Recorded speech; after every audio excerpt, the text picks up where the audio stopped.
what's up, Flames fans? Welcome to the Flames Weekly Update. I'm Andrew Chevry. Thanks for watching. The parking lot over at the Cam is flooded, so here I am in my kitchen recording the show. We got a great show for you this week. Highlights from two action-packed games against the Wolfpack and Outlaws. Previews of the upcoming games against the Trappers and Pilots. A player profile featuring Brendan Chabot, and a alumni spotlight featuring Joshua Tack.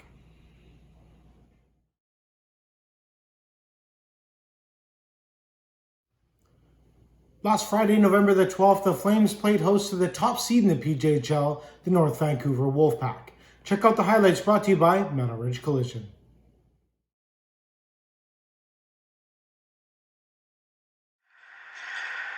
We'll wait and see. Wolfpack pressing here. They force a turnover. I might be missing him completely. Nikanyuk. Joe Hall gets to the point. His shot, save, rebound. They score! And it'll be number 19, David Coyle, who gets the first goal of this game and puts the Wolfpack up 1-0. He's going to look to settle it. Mikkel's in hard on the forecheck. Nice work there by Shoot. He'll get up for Foster. Foster's got wheels. Cuts to the middle. Jack Foster! He scores!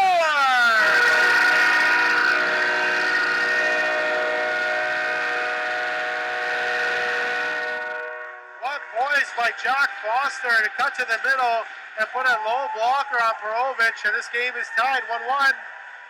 Yeah, great patience from Jack Foster. This shot, I think, just hits Perovic. I don't think Jack Steffens gets a piece of it. He's the one that's driving that lane, and Andrew... And they do, says Mikkel. Mikkel thinking around Rose. Chips and chases against him instead. Bennett for the Wolfpack. He's checked off of it by Foster. Foster's pass, dangerous one. Bennett gets it for Penman. Penman with a shot. They rebound. They score! It's Mikkel at the side of the goal. And a turnover in the Flames' end costs them. JJ Mikkel gets on the board. It's 2-1 Wolfpack. Flames aren't happy about that. They don't think the puck crossed the goal line, Andrew. You will get it at the point. He fanned on his shot. Carneal trying to get off to the races. He's got one to beat. Carneal's got Hunter with him. Hunter! He scores! Wow, what a play by Hunter. They go skate to stick, and he puts it high blocker on Connolly. And just like that, the Wolfpack are up 3-1. Ryan Hunter never gives up on this play. He's being tied up by Linden. Can't do it. Jack Foster comes up with it. He's going to settle it in his own end. Stretch pass for Shooting. Shooting at the blue line. Has Foster with him. Shoot with a shot. He scores!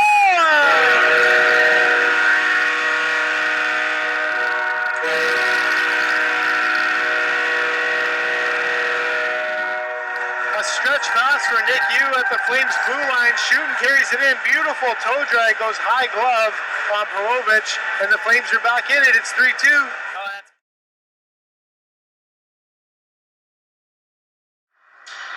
Sends it down and around. Centering pass from Brown. Puck flutters into the crease. Connolly did well to track that. Biaggi turned over. Foster has speed. There's a hook on Foster. Foster can't get a shot off. Foster turns back. Are we going to get a penalty shot here? No, it's going to be a hook. Foster at a breakaway. Foster's letting Darren Fung know that should be a penalty shot. And I agree. Penman tries to get around Yu. Nice play there by Yu to keep him to the outside. Penman shoots it around. Oh, turnover. Penman with a shot saved by Connolly. Good job to fight that off from Cam Connolly. Again, out of... So there you have it. The Flames come out on the losing end of a very close game against the North Vancouver Wolfpack last Friday at the Cam. Third star honors on Friday night went to Craig Shooten, who scored an absolute beauty of a goal. You saw it in the highlight package there. He's on fire to start his season with the Flames since coming over from the Sockeyes. Ryan Hunter had 1-1, including the game-winning goal. He was the second star. And Damian Perovic made 38 saves in a winning effort to earn first star honors. The Wolfpack outshot the Flames 18-15 in the second period and scored 2 goals in the opening 4 minutes. of that second stanza, which ultimately led to the demise of the Flames last Friday at the Cam. Final score, Wolfpack 3, Flames 2.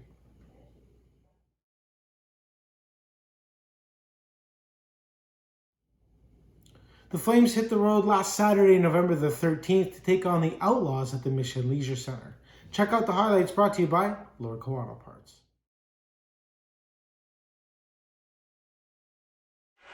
He'll find a man streaking up the near side. It's Denny. Carries across. Drop pass. Kajala. Now to Amsler.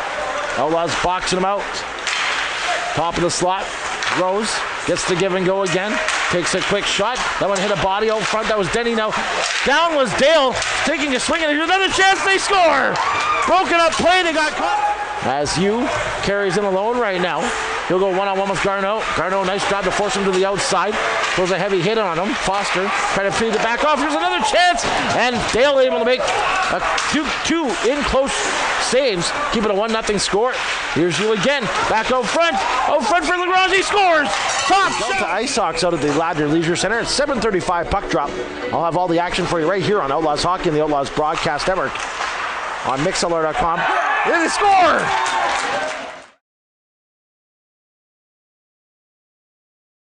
Off the boards to Amsler. Back for Rhodes. Rhodes looking for a stretch pass ahead for Amsler. Will pick it up on the left wing side. Amsler in across the blue line. Try to center and feed off, and a pass and a shot way too much in front of it.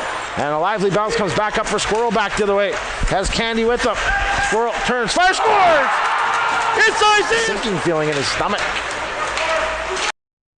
Into the attacking zone again, forced to the outside by Garneau, who ran into Stepetov, and the two kind of collided awkwardly. Now Stepetov gathers up again, drops it off for Perry. Into the near boards. Here's a shovel shot towards the goal. They score! Flames take the lead. Swung around the end wall, off the draw by the Flames, and now Garneau in a foot race back as he gets there just ahead of Amsler.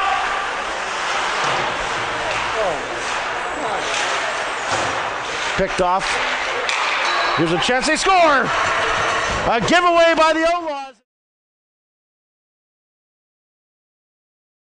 In the neutral zone. Martin backhands it ahead for Moffat. Swatted off his stick. Here's a chance. Out front! And Moffat in close. Stopped up by Marsh. Broken up by Stewart. Here's Newman again for a chance. Stewart in and a safe rebound.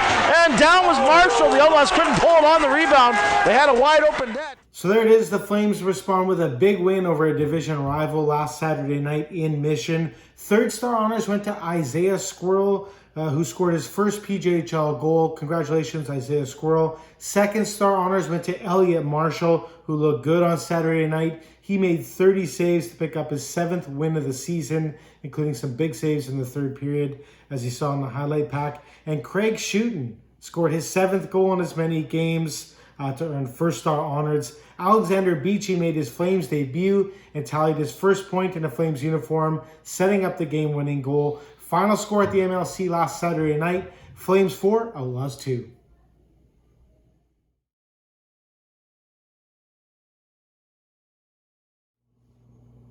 The Flames will hit the road this Wednesday, November the 17th, to take on the Trappers at the George Preston Rec Center. The Trappers are 16-4-0-1 this season and are now 4 points up on the Flames as the top seed in the Harold Britton Conference. The Trappers enter Wednesday night's game on a 3-game winning streak, and they have an impressive home record this year of 9 wins and 1 loss. Brendan O'Grady leads the charge for the Trappers this season. He's got 10 goals and 11 assists, but 17-year-old Jamie Highlands has impressed as well. He's got 10 goals and 19 points through 21 games.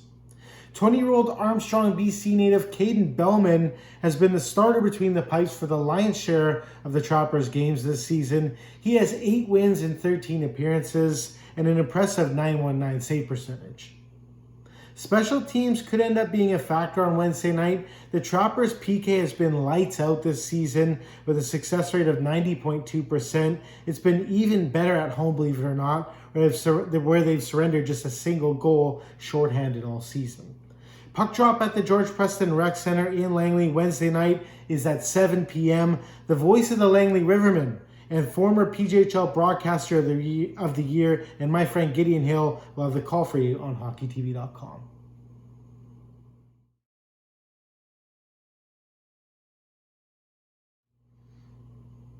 The Flames will host the Abbotsford Pilots this Friday, November 19th, and Saturday, November the 20th, at the Cam Neely Arena.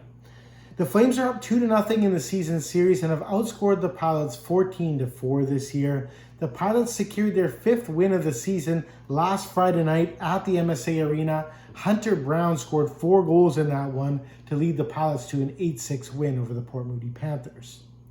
Brown has been on a tear as of late. He's got 9 goals in his last 5 games and has had 20 goals this year, just 1 goal back of Ryan Denny in the race for the PJHL scoring title. The Pilots are down but not out this season. They've won just 5 games this year, but a couple of wins this weekend would certainly get them back into the conversation. There are 6 Ridge kids in the lineup for the Pilots and several former Flames, including Josh Chapman, who has 2 points in 3 games in a Pilots uniform. The Pilots have struggled on special teams this year. Their power play and PK are both dead last in the PJHL. Look for the Flames to exploit that weakness this weekend as they hope to bring home 4 points with a pair of wins over the Abbotsford Pilots. Puck drop on Friday night is at the usual time, 7:30. On Saturday night, we'll wait an extra 15 minutes. Puck drop will be at 7:45. Aiden, Sarah, and I will have the call for you on Friday, and I believe it's going to be Tyler Lippingwell stepping in to do some color for us on Saturday night at the Cam. Catch all the action on hockeytv.com.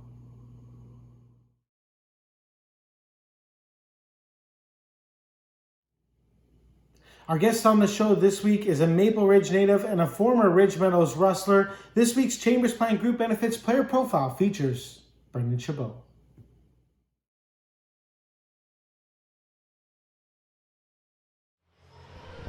All right, folks, I'm joined in the broadcast booth by Flames forward Brendan Chabot. Hey, Brendan, thanks for doing this. Yeah, no problem. Thanks for having me. Why don't you start by telling us where you're from and where you played your minor hockey? From Maple Ridge, BC, and I played in Ridge as well. Rustlers. For fans who haven't seen you play, how would you describe your style of play? I think I'm like more of a goal scorer, playmaker. Like to get like a bit more physical too. Type of those, yeah. You're listed as a rookie, but you're actually an older player. You're in your 19-year-old season. What kind of impact do you want to have on the lineup this year, on the team this year, and on the Flames team moving forward? Yeah, I just like want to keep on being one of the like more go-to guys, hopefully, and like just continue to create plays, be out there for goals, and help the boys out. Yeah. You played association hockey coming up in your hockey career versus academy hockey. Tell us about the experience of playing association hockey in your own town. Yeah, I think it's obviously a less physical compared to like this and stuff, but it was still pretty good hockey. Like my last few midget years was really intense. We went pretty far. Went to Final Four, got shut down because of COVID, but I say my experience for minor hockey was still really good though. Yeah. Nice. When you're not here at the rink playing hockey, what are you doing? What are your hobbies? I usually do, I'm at work or hanging out with my friends. I do landscaping right now, and between just landscape, hanging out with friends, and hockey pretty much right now. But yeah, that's about it, yeah. No, no one gets to this level of play without a little bit of help along the way. Is there anyone that you'd like to thank that helped you along in your hockey journey? Yeah, for sure. My dad and mom. Yeah, my dad's coached me throughout lots of years too, so he's always like helped me out quite a bit and like pushed me. So yeah. Hey Brendan, thanks for doing this. Yeah, thanks for having me. Thank you.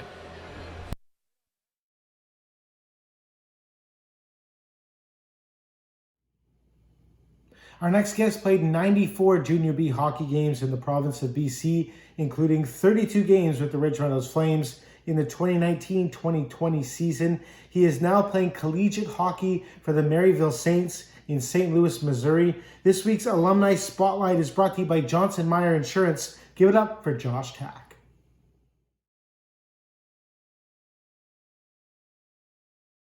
Josh, welcome to the Flames Weekly Update. Thanks for doing this, man. For sure, Andrew. Thanks for having me. Hey, so you're playing your second year of collegiate hockey with the Maryville Saints, which is a collegiate team just outside of St. Louis, Missouri. I went down a major rabbit hole, preparing for this interview. I got so many questions for you, Josh. Let's start with the most open-ended question that I could possibly think of. Tell us what the experience has been like for you playing collegiate hockey in a major American market so far. Oh, for sure. It's been a great experience. Growing up, I've played all my hockey throughout my career in British Columbia, whether it's on the island or the mainland. So I definitely stepped outside my comfort zone, moving to the States, playing hockey down here. It's been a great experience so far. The hockey is a bit different. It was a bit of an adjustment, but it's been great so far. Can you tell me a bit about the American Collegiate Hockey Association? I'm used to like the PJHL, like Britain Conference and Shaw Conference. I'm kind of basic like that.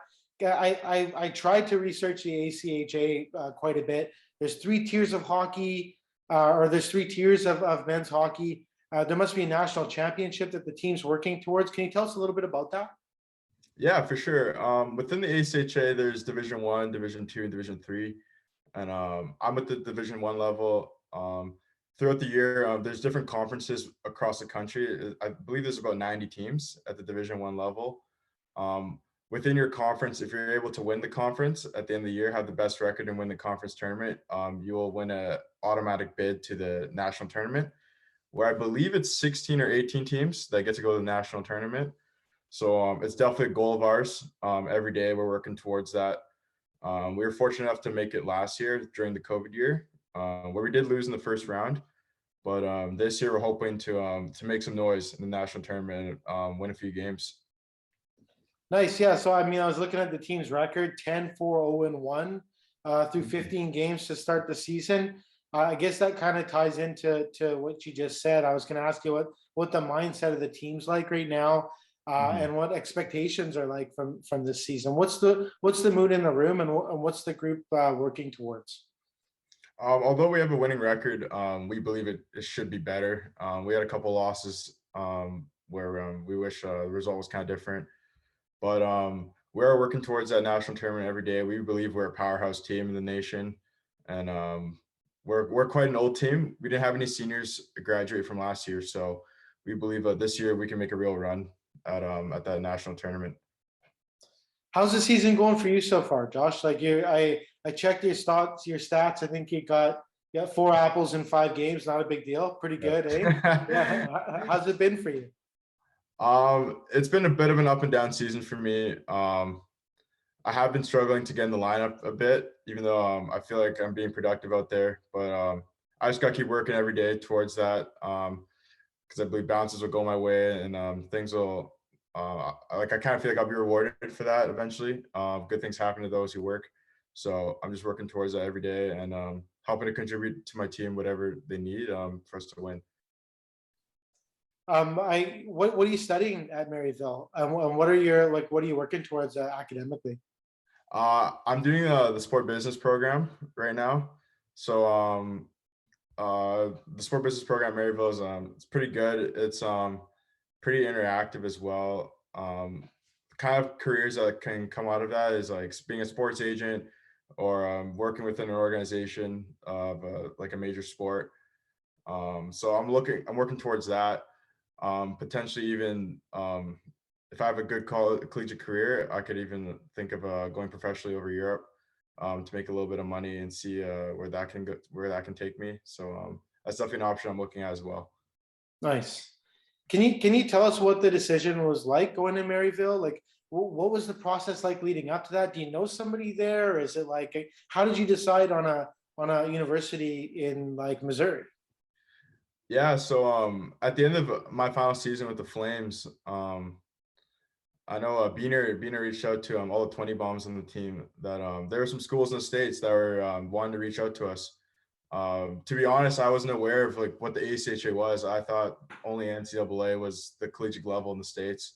So I had a few offers at this level, and when they reached out to me, they educated me about like what this level is all about, and it just kind of convinced me to give it a shot at least 1 year. Like the money made sense, like the facilities, everything like just looked so good, and yeah, it's definitely worth a shot, and I'm happy I took that opportunity.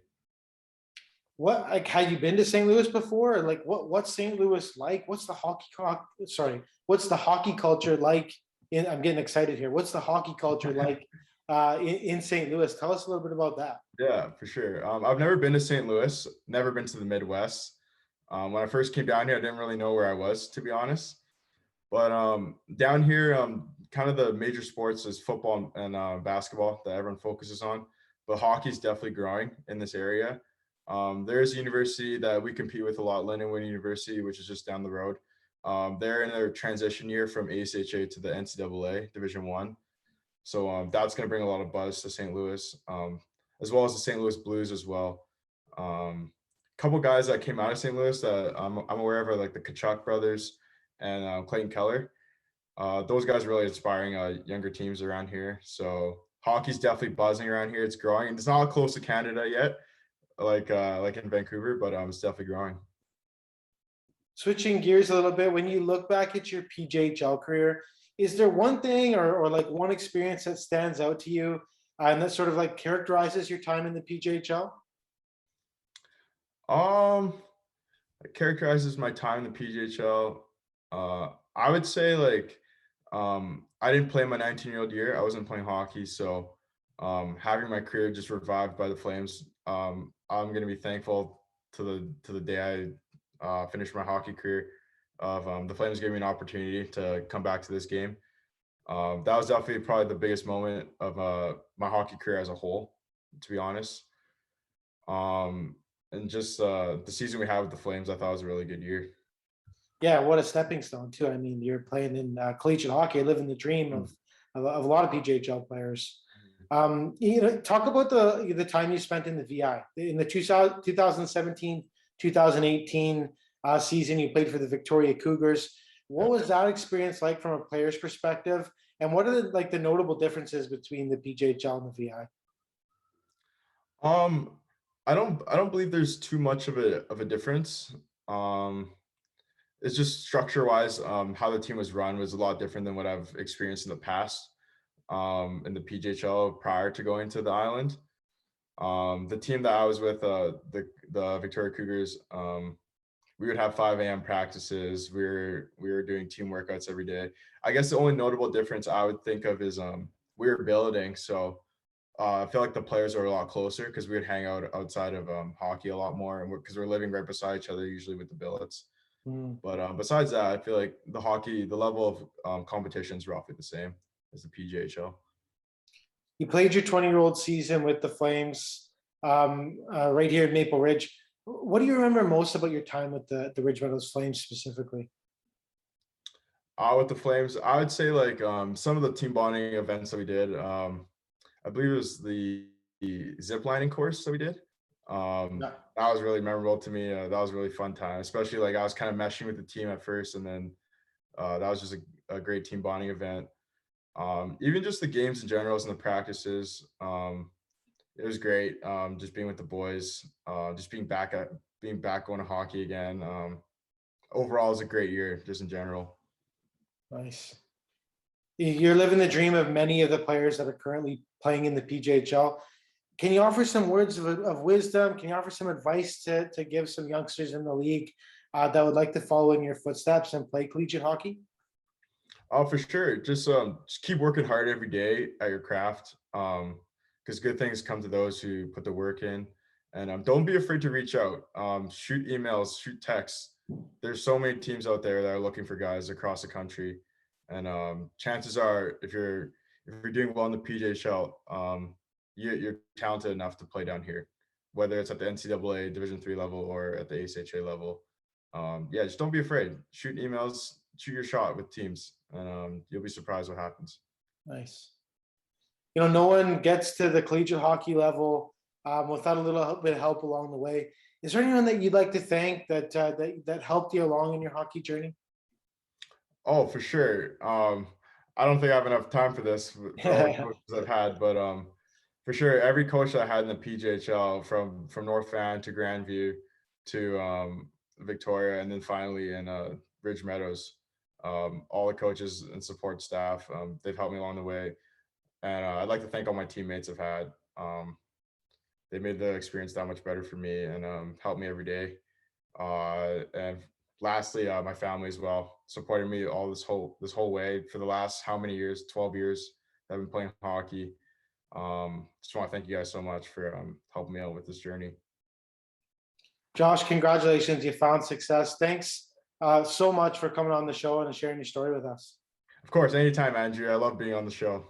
Thanks for having Appreciate me. it. Right on.